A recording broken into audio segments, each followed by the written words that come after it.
నమస్తే, welcome to న్యాయ వేదిక. రైట్, మనం గత కొన్ని వారాలుగా హిందూ వివాహానికి షరతులుంటాయా అన్నటువంటి అంశం గురించి మాట్లాడుకుంటున్నాం. దాని గురించి ఈరోజు న్యాయవేదిక లైవ్ కూడా. అయితే దీనికి సంబంధించి అదేవిధంగా ఎటువంటి న్యాయపరమైన సలహాలు సూచనల కోసం కూడా మీరు కాల్ చేయొచ్చు. మీ యొక్క డౌట్స్ని క్లారిఫై చేసేందుకు మనతో పాటు ఉన్నారు ఎం వెంకటేశ్వర్ గారు, వీరు హైకోర్టు అడ్వకేట్. నమస్తే మ్యామ్, వెల్కమ్ టు న్యాయవేదిక. చెప్పండి మ్యామ్, అంటే గత ఒక్కొక్క కండిషన్ గురించి చెప్తూ వచ్చారు, మరి ఈ రోజు ఏ కండిషన్ గురించి చెప్పబోతున్నారు? మనం గత కొన్ని వారాలుగా హిందూ వివాహానికి ఏమైనా షరతులు ఉన్నాయా అనే అంశం మీద చర్చించుకుంటూ ఉన్నాం. అంటే ఎన్ని వారాల నుంచి మనం చర్చించుకుంటున్నామంటే చట్టము ఎంత పటిష్టంగా ఉంది. నిజానికి చట్టము సమాజాన్ని సక్రమమైన మార్గంలో పెట్టడానికి, ముఖ్యంగా వివాహ వ్యవస్థని పటిష్టం చేయడానికి, దాంట్లోని ఎటువంటి అవకతవకలు రాకుండా కాపాడడానికి చట్టం ఎంత పటిష్టంగా తయారు చేయబడింది అన్న విషయము మనం ఒక్క సెక్షన్ మీద ఇన్ని వారాలుగా మాట్లాడుతున్నాం అంటేనే మనకు అర్థమవుతుంది. Section 5 of Hindu marriage act తీసుకున్నప్పుడు సెక్షన్ 5 హిందూ వివాహానికి ఉన్నటువంటి షరతుల గురించి అది చర్చించింది. ఆ సెక్షన్ 5లోని మనం పలు అంశాలని, అంటే ముఖ్యంగా ఇద్దరు హిందువులే అయి ఉండాలని చెప్పాము, ఇద్దరు మేజర్స్ అయి ఉండాలి అని చెప్పాము. ఇలా చాలా విషయాలు చర్చించుకున్నాం. అయితే ఈరోజు చెప్పుకోవాల్సినటువంటి విషయం ఏంటంటే సెక్షన్ 5(1). ఈ 5(1)లోనే ఏంటంటే ఇద్దరు స్పౌస్, అంటే ఐదర్ భార్య కానివ్వండి భర్త కానివ్వండి, బ్రతికి ఉండగా ఇంకొకరిని వివాహం చేసుకోవడానికి వీల్లేదు అన్నది ఒక షరతు అన్నమాట. సెక్షన్ 5 ప్రకారము సపోజ్ ఒక భర్తకి భార్య చట్టపరంగా వివాహం చేసుకున్నటువంటి భార్య జీవించి ఉండగా ఇంకొక వివాహానికి అర్హుడు కాదు అతను. అలాగే ఒక భార్యకి ఒక భర్త బ్రతికి ఉండగా వేరే పెళ్లి చేసుకోవడానికి ఆమె కూడా అర్హురాలు కాదు. దీనికి సంబంధించి నిజానికి ఎన్నో జడ్జిమెంట్స్, అంటే ఒక్కసారి భార్య బ్రతికుండగా ఇంకొక వివాహం చేసుకుంటే వచ్చేటటువంటి పరిణామాలకు సంబంధించినటువంటి అనేక కేసులు కోర్టులో దాఖలు కావడం, న్యాయస్థానాల్లోని వాటికి సంబంధించి అనేకమైనటువంటి తీర్పులు రావడం జరిగింది. ఉదాహరణకి అంటే నేను ఇప్పుడు ఒక స్పౌస్ బ్రతికుండగా ఇంకో వివాహం చేసుకోకూడదు, అంటే భార్య కానీ భర్త కానీ బ్రతికుండగా అని చెప్పినప్పుడు ఎటువంటి గొడవలు, ఎటువంటి అవకతవకలు జరిగేటటువంటి అవకాశం ఉన్నాయి అని చర్చించుకునేటప్పుడు, ఉదాహరణకి భార్య బ్రతికుండగా ఇంకొక స్త్రీని అతను వివాహం చేసుకున్నానని భర్త చెప్తే దాన్ని వివాహం అని చెప్పి చట్టం పరిగణించదు, ఆమెని భార్యగా చట్టం గుర్తించదు. దీనికి సంబంధించి నిజం చెప్పాలంటే 1998లోని సావిత్రీదేవి అనేటటువంటి కేసులోని మధ్యప్రదేశ్ హైకోర్టు ఎంత క్లియర్గా చెప్తుందంటే భార్య బ్రతికుండగా ఇంకొక వివాహం చేసుకుంటే అది ఇగ్నోరబుల్ మ్యారేజ్, అసలు దాన్ని పట్టించుకోవాల్సినటువంటి అవసరమే లేదు. అంతేకాకుండా ఆమెకి ఎటువంటి రైట్స్, అంటే చట్టపరమైనటువంటి ఎటువంటి హక్కులు కూడా అతని నుంచి లభించేటటువంటి అవకాశం లేదు. ఆఖరికి ఆమె మెయింటెనెన్స్ కూడా క్లెయిమ్ చేసేటటువంటి అవకాశం లేదు అని ఆ జడ్జిమెంట్లో చెప్పారు. అంటే దీన్ని బట్టి మనకు అర్థమైంది, అంటే ఇలా పలు అంశాల మీద జడ్జిమెంట్స్ ఇవ్వడం జరిగింది. ఇవన్నీ మనకు పరిశీలిస్తే మనకు తెలిసేది ఏంటంటే, ఎవరైనా కానివ్వండి భార్య బ్రతికుండగా లేదా చేసుకున్నటువంటి, అంటే వివాహం చేసుకున్నటువంటి భార్యతోని ఆ వివాహం ఇంకా పటిష్టంగా ఉన్నప్పుడు, ఆ వివాహం రద్దు కానప్పుడు లేదా ఆ వివాహం విడాకులు తీసుకోనప్పుడు ఇంకొక స్త్రీని వివాహం చేసుకోవడం అన్నది చట్టపరంగా ఆమోదింపబడినటువంటి విషయం కాదు. ఆమెకి భార్య అనేటటువంటి స్థానం లభించదు. అంతేకాకుండా ఆమెకి ఎటువంటి హక్కులు కూడా లభించేటటువంటి అవకాశం లేదు. కాబట్టి ఇటువంటి తప్పిదాన్ని ఎవరు కూడా చేయకుండా తమను తాము రక్షించుకోవాల్సినటువంటి పరిస్థితి. ఓకేనండి, కాలర్ ఉన్నారు అనూష గారు, గోదావరి ఖని నుంచి. అనూష గారు నమస్తే అండి. నమస్తే అనూష, చెప్పండి. మాకు మ్యారేజ్ 1 year అయిపోయిందండి. అమ్మా, కెనడాలో ఉంటారు. ఒకసారి మళ్ళీ చెప్పండి. మ్యారేజ్ అయిపోయి 1 year అయిపోయిందండి. ఓకే. మ్యారేజ్ అయిపోయాక 1 week కెనడా వెళ్ళిపోయారు. నన్ను తీసుకెళ్తానన్న 2 months లో. ఓకే. ఇప్పటి వరకు ఏం తీసుకెళ్ళలేదు. ఓకే. రీసెంట్ గా 498 కేసు వేశాను, కానీ ఇప్పటి వరకు రావట్లేదు. జడ్జి గారు ఏమి రెడ్ కార్నర్ నోటీస్ ఇష్యూ చేయట్లేదు. 498 దేనికి వేశారమ్మా? హెరాస్మెంట్ చేస్తున్నారు ఫోన్ లో, ఇట్లా తీసుకెళ్ళట్లేదు అని చెప్పి చేశాను. ఏమని హెరాస్మెంట్ చేస్తున్నారు? ఎక్స్ట్రా డౌరీ, నన్ను తీసుకెళ్లాలంటే ఎక్స్ట్రా డౌరీ అడుగుతున్నారు. ఓకే, సరే. మరి మీరు అతనితో కలిసి జీవించాలని అనుకుంటున్నారా? లేదండి, ఇప్పుడు 1.5 year నుండి అసలు మాట్లాడట్లేదు. ఫస్ట్ నుండే లేనప్పుడు ఇంకేం ఇంట్రెస్ట్ ఉంటుందండి. మీకేం కావాలి ఇప్పుడు? తను పిలిపించడమో లేదా నన్ను తీసుకెళ్లడమో లేదా డైవర్స్ ఏదైనా చేయాలి కదా. అసలు ఏది కాకుండా నేను ఒంటరిగా ఉండిపోతున్నాను. అవును, ఓకే, సరే అమ్మా. సో అమ్మాయి తన ప్రశ్నలో చాలా సమాధానాలు ఎక్స్పెక్ట్ చేసింది. అయితే నేను ఎందుకు అడిగానంటే అమ్మాయి 498A కేసు వేసింది అని చెప్పింది. 498A ఎందుకు వేశారమ్మా, మీకు ఏం కావాలి అని అడిగినప్పుడు ఏమేంటి మీరు ఏం ఎక్స్పెక్ట్ చేస్తున్నారంటే నన్ను తీసుకొని వెళ్ళనన్నా వెళ్ళాలి, లేదా నాకు డైవర్స్ అన్నా కావాలి అని ఇన్ని చెప్పింది అమ్మాయి. మరి తను తీసుకువెళ్ళాలి అనేటటువంటి ఉద్దేశం ఉన్నప్పుడు, భర్త తనను తీసుకువెళ్ళి కాపురం చేయాలి అని అన్నప్పుడు 498A కంటే కూడా అంటే కాపురం చక్కగా ఉండాలి అనేటువంటి ఉద్దేశం కానీ ఆమెకుంటే 498A అన్నది నిజం ఎందుకు వేశారమ్మా అంటే కరెక్ట్ ఆన్సర్ ఇచ్చింది ఆ అమ్మాయి. ఎందుకంటే డౌరీ హరాస్మెంట్ చేస్తున్నారు, ఫోన్లోని నువ్వు అడిషనల్ డౌరీ తీసుకొస్తేనే నేను తీసుకువెళ్తాను అని చెప్పారు. కాబట్టి అది కొంచెం సమంజసమైన తెలివిగానే అమ్మాయి ఆన్సర్ చేసింది. అయితే 498A అన్నది డౌరీ అన్నది కాదు. నిజం చెప్పాలంటే ఏదైనా ఎక్స్పెక్ట్ చేసి భార్యని భర్త కానివ్వండి, భర్త తరఫు వారు కానివ్వండి హింసకు లోను చేస్తే, శారీరక పరమైన హింస కానివ్వండి, అది మానసిక పరమైన హింస కానివ్వండి లోనుకు చేస్తే అప్పుడు 498Aని ఇన్వోక్ చేయడం జరుగుతుంది. అయితే 498A ఒకవేళ ఈ అమ్మాయి రేపు కేసు గెలిస్తే జరిగేది ఏంటంటే అతనికి శిక్ష పడేటటువంటి అవకాశం ఉంది. దానివలన వాళ్ళిద్దరూ కలిసి జీవించేటటువంటి అవకాశం మాత్రం 498A ద్వారా లేదు. కనుక నిజంగా కలిసి జీవించాలనేటటువంటి సదుద్దేశము ఈ అమ్మాయిలో కానీ ఉంటే మీరు section 9 of Hindu marriage act అంటే రెస్టిట్యూషన్ ఆఫ్ కాంజుగల్ రైట్స్ అంటే జీవన హక్కుల పునరుద్ధరణ అని అంటారు. అంటే మీ జీవితము మళ్ళీ వికసించాలి, మళ్ళీ మీరు వైవాహిక జీవితాన్ని గడపాలి అనేటటువంటి మీ యొక్క ఉద్దేశాన్ని కోర్టు వారికి సెక్షన్ 9 ద్వారా పిటిషన్ పెట్టుకుంటే మీరు కలిసేటటువంటి అవకాశం ఉంది. ఎందుకంటే ఇక్కడ ఈ కేసులోని 498A కూడా మరి ఈ అమ్మాయి ప్రూవ్ చేయగలుగుతుందా లేదా అనేది కూడా ఆలోచించాల్సినటువంటి విషయం. జస్ట్ లైక్ దట్ వాళ్ళు కొట్టారండి లేకపోతే వాళ్ళు డౌరీ తెమ్మన్నారండి అనేటటువంటి మాటలకి చట్టంలోని విలువ ఉండదు. చెప్పినటువంటి మాటల్ని it should be substantiated by evidence అంటే దానికి సాక్ష్యాధారాలు ఉంటేనే వారు పెట్టినటువంటి కేసుకి బలం చేకూరి వాళ్ళ తరఫున తీర్పు వచ్చేటటువంటి అవకాశం ఉంది.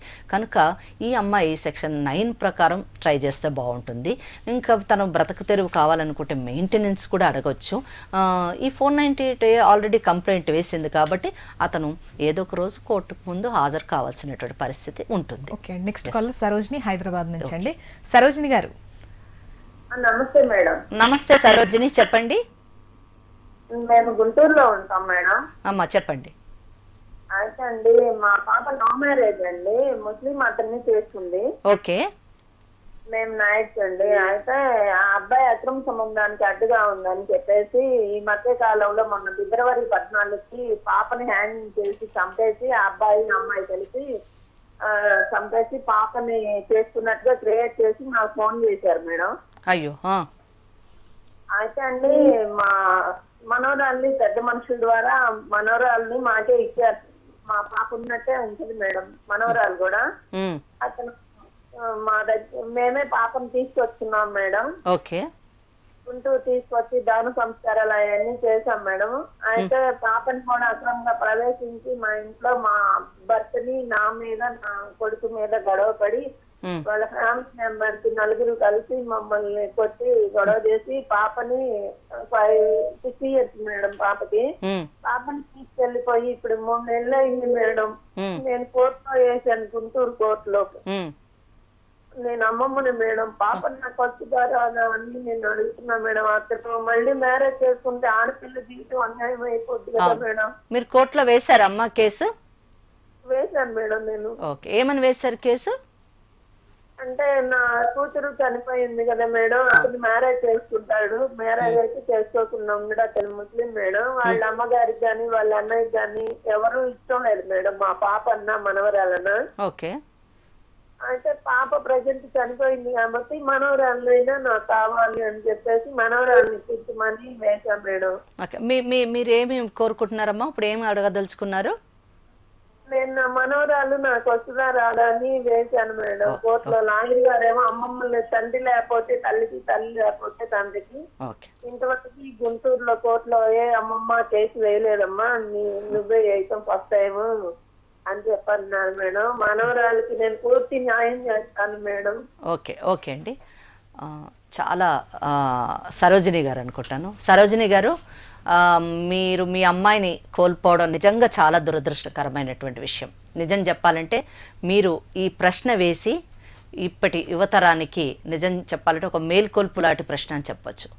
ఇంకా ముందు ఈ కార్యక్రమం ఎవరైనా చూస్తే అమ్మాయిలు ఇటువంటి తప్పిదం చేయకుండా ఉండాలి. ఆ అమ్మాయి నిజానికి హిందూ అమ్మాయి ఒక ముస్లిం అమ్మాయిని అతన్ని లవ్ మ్యారేజ్ చేసుకోవడమే కాకుండా తన ప్రాణాలను సైతం కోల్పోయింది.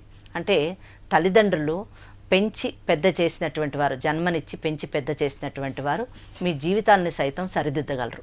కానీ మీరు మధ్యలో తప్పుడు దోవలు, పక్క దోవలు పడితే జీవితం ఈ విధంగానే అతి త్వరగా ముగిసిపోయేటటువంటి అవకాశం ఉంది. సరే, ఆమె చనిపోతే ఆమెను చంపేశారు, సరే అక్కడితో అయిపోలేదు, మళ్ళా ఆమెకు ఒక బిడ్డ, ఆ బిడ్డ భవిష్యత్తు ఏంటి అనేటటువంటి విషయాన్ని, అంటే రేపు మనతోనే అయిపోదు మన జీవితం, తర్వాత కూడా కొనసాగుతూ ఉంటుంది. కాబట్టి ఈనాటి యువతరము ఇటువంటి విషయాల్లోని చాలా జాగ్రత్తగా ఉండాలి. తల్లిదండ్రుల మాటను జవదాటకుండా ఉండడానికి ప్రయత్నించాలి. అయితే ఈ కేసులోని అమ్మమ్మ అయినటువంటి సరోజిని గారు మనవరాలు గురించి కోర్టులో కేసు వేశాను అని చెప్పారు. అయితే అక్కడ ఉన్నటువంటి లాయర్స్ కానివ్వండి, లేదా ఇతర వ్యక్తులు కానివ్వండి, అమ్మమ్మకి ఇప్పటికొచ్చి ఏ అమ్మమ్మ కూడా కోర్టులో కేసు వేయలేదు, మీకు అమ్మాయి వచ్చేటటువంటి మనవరాలు వచ్చేటటువంటి అవకాశం లేదు అని చెప్పారు. అది ఎంత మాత్రము సమంజసం కాదు. ఎందుకంటే గాడ్స్ అండ్ వాట్స్ యాక్ట్ ప్రకారము నిజం చెప్పాలంటే తల్లిదండ్రులు కానివ్వండి, అంటే ఇద్దరు తల్లిదండ్రులు విడిపోతే ఐదరు తండ్రి కానివ్వండి, తల్లి కానివ్వండి, బిడ్డని తమకి కస్టడీ ఇవ్వాలని చెప్పేసి కోరుకునేటటువంటి అవకాశం ఉంది. కానీ ఈ కేసులోని నిజానికి తల్లిని కోల్పోయినటువంటి ఆ పసిబిడ్డని తనకి అప్పగించమని అమ్మమ్మ, తాతగారు ఉంటే ఇద్దరు కూడా అడిగేటటువంటి అవకాశం ఉంది.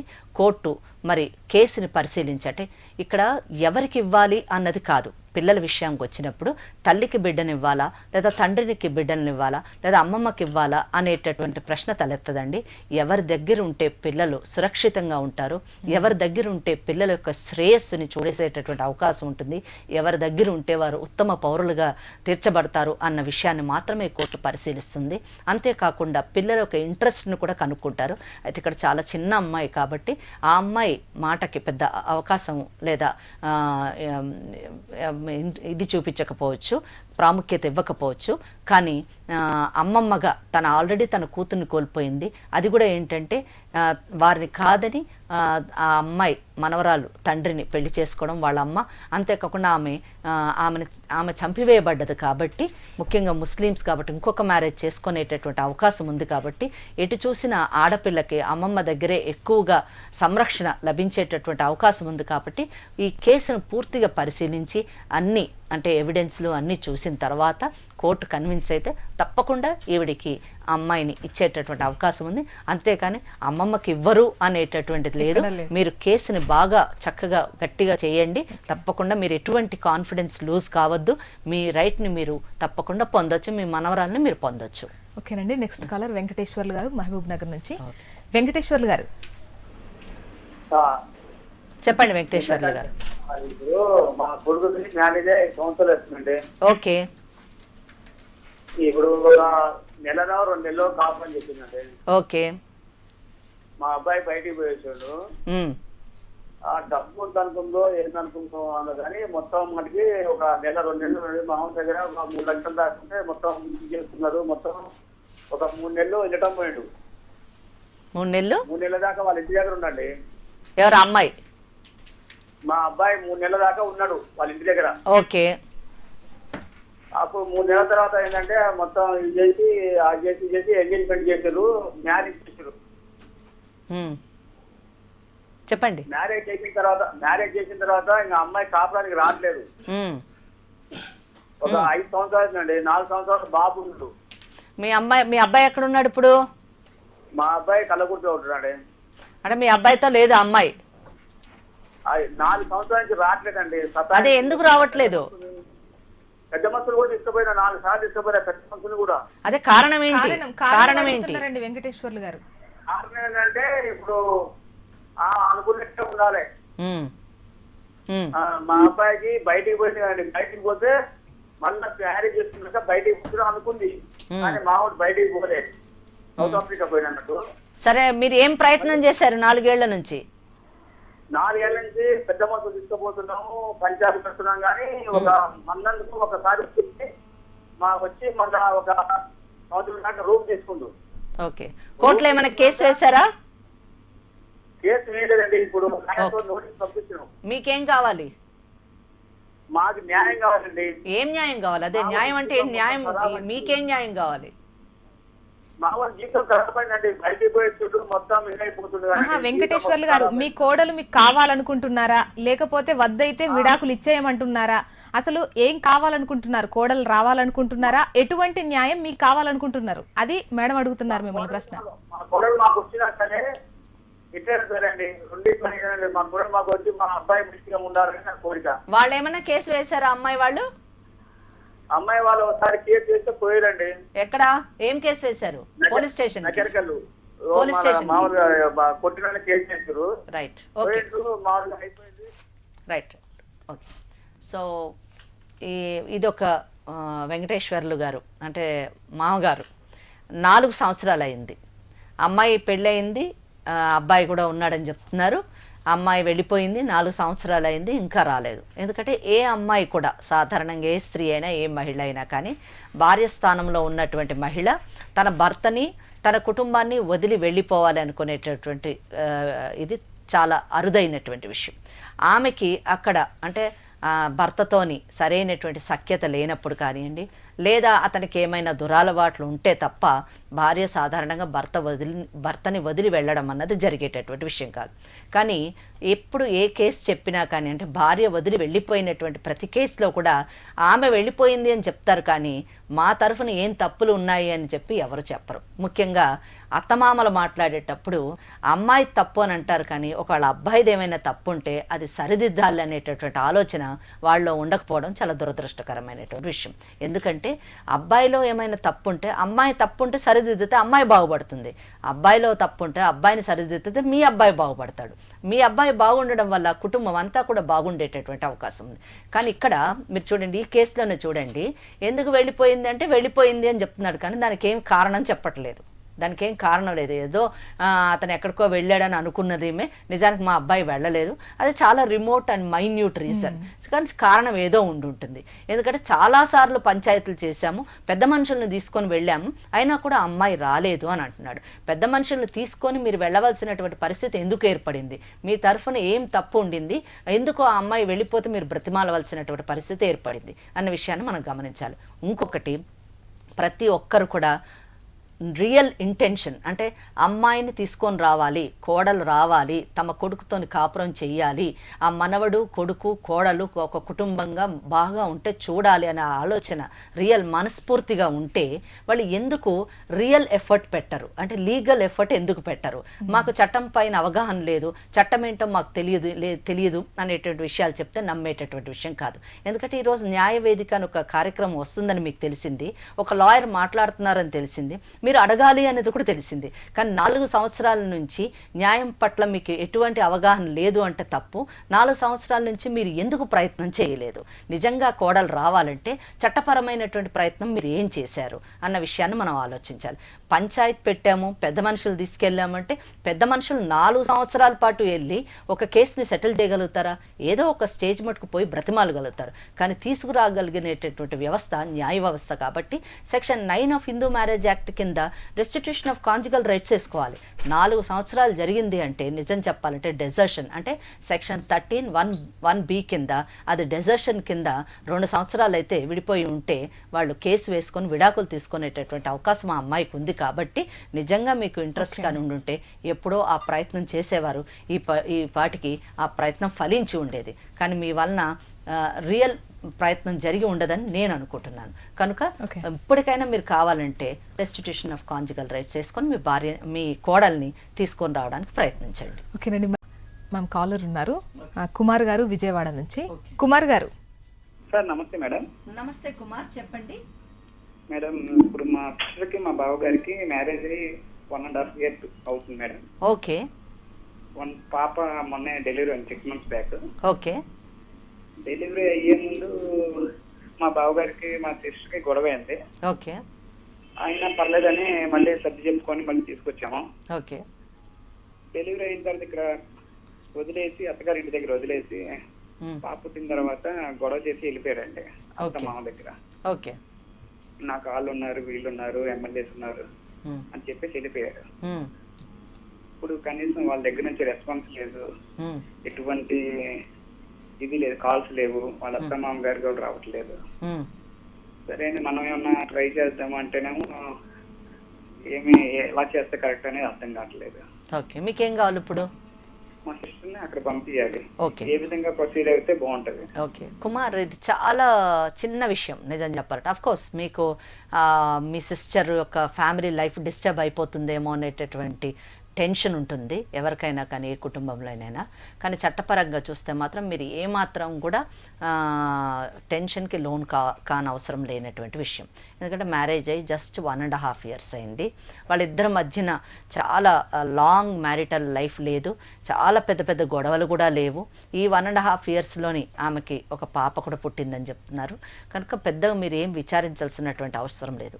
అయితే అది ఎందుకంటే సుప్రీంకోర్టు చాలా సందర్భాల్లో ఏం చెప్పిందంటే నార్మల్ వేర్ అండ్ టేర్ అంటే గృహంలో జరిగేటటువంటి వైవాహిక జీవితంలో జరిగేటటువంటి చిన్న చిన్న గొడవలకి విడాకులు ఇచ్చేటటువంటి చట్టం మన దగ్గర లేదు. అటువంటి సమాజం కూడా మనది కాదు, మన వివాహ వ్యవస్థ కూడా అటువంటిది కాదు. ఎందుకంటే హిందూ మ్యారేజ్ అన్నది కాంట్రాక్ట్ కాదు, హిందూ మ్యారేజ్ అన్నది ధర్మము ధార్మికం మీద ఆధారపడినటువంటిది. కాబట్టి ఉట్టిగానే జస్ట్ ఏదో చిన్న గొడవ అయినంత మాత్రాన విడిపోయేటటువంటి అవకాశాలు చాలా తక్కువ మాట. కనుక మీరు మీ పెద్దల ద్వారా ఇరు పక్షాలు అంటే 2 కుటుంబాలు పెద్దలు కూర్చొని ఆ గొడవ ఏంటి, ఎందుకు ఆ గొడవ జరిగింది, తప్పు మీ సిస్టర్దా లేకపోతే అతనిదా, లేదా ఏమైనా కమ్యూనికేషన్ గ్యాప్ ఉందా, వాళ్ళిద్దరి మధ్యన ఏదన్నా ఉంటే ఆ గొడవని మరి దానివల్ల కలిగేటటువంటి పరిణామాలని చూసి ఇద్దరికి ఇబ్బంది కలగకుండా దాన్ని సెటిల్ చేయడానికి ట్రై చేయండి. ఒకవేళ ఈ మీ ఇద్దరు కుటుంబాల ద్వారా కాని పక్షంలోని కుల పెద్దలు కానివ్వండి, లేదా శ్రేయోభిలాషులు ఎవరైనా ఉంటే, పెద్దవాళ్ళు ఎవరైనా ఉంటే వాళ్ళ ద్వారా ప్రయత్నించండి. ఇంకొక విషయం కూడా చెప్తున్నాను, ఈ ప్రశ్న అప్పుడు చెప్పాలనేటువంటి సాధారణంగా పెద్దల ద్వారా సెటిల్మెంట్ చేయడానికి ప్రయత్నిస్తుంటే చాలా సందర్భాల్లోని నా అనుభవంలోని ఇదే పెద్దల ద్వారా విడిపోవడం కూడా జరుగుతుంది. అంటే పార్టీస్ అంటే వైఫ్ అండ్ హస్బెండ్ మధ్యన ఈగో ప్రాబ్లం వల్ల వచ్చేటటువంటి గొడవల కంటే కూడా ఈ ఇరుపక్షాల పెద్దల యొక్క ఈగో ఎక్కువయ్యి వీళ్ళు ఇంకొంచెం విడదీయడానికి ప్రయత్నించేటటువంటి సందర్భాలు కూడా ఉన్నాయి. కనుక అటువంటి పెద్దలు మనకొద్దు. ఇద్దరిని కలపాలి అనేటటువంటి సదుద్దేశం ఉన్నటువంటి చక్కటి మంచి వ్యక్తుల్ని సెలెక్ట్ చేసుకొని ఇద్దరిని కలిపే ప్రయత్నానికి చేయండి. వాళ్ళిద్దరి మధ్యన ఎందుకు తగాదా వచ్చిందో కనుక్కొని ఆ తగాద కారణం ఏంటో చూసి ఆ కారణాన్ని రూపుమాపడానికి ప్రయత్నం చేయండి. ఇది ఇది ఇది ఇది ఏవి వర్కౌట్ కాని పక్షంలోని తప్పకుండా మీరు చట్టాన్ని ఆశ్రయించవచ్చు. ముందు ఒక మంచి న్యాయవాది ద్వారా మా అమ్మాయిని తీసుకొని వెళ్ళండి. అంటే జరిగిన అన్ని చెప్తూ మొదట పెళ్ళైన కాడి నుంచి ఈ రోజు మటుకు జరిగిన విషయాలని చెప్పి న్యాయవాది ద్వారా లీగల్ నోటీస్ ఇప్పించండి. ఆ లీగల్ నోటీస్ తర్వాత ఒకవేళ అప్పటికీ రాకపోతే section 9 of Hindu marriage act కింద మీరు రెస్టిట్యూషన్ ఆఫ్ కాంజుగల్ రైట్స్ వేసి మీరు అమ్మాయిని పంపించడానికి ప్రయత్నించండి. Okay ma'am, thank you. మొత్తానికి ఈరోజు హిందూ వివాహానికి ఉన్నటువంటి షరతుల్లో సెక్షన్ 5(1) గురించి తెలియజేశారు. అదేవిధంగా కాలర్స్ అడిగినటువంటి న్యాయపరమైన సలహాలు సూచనలు కూడా చాలా చక్కగా అందించారు. Thank you very much. ఇది ఇవాల్టి న్యాయ వేదిక. చూస్తూనే ఉండండి HM TV.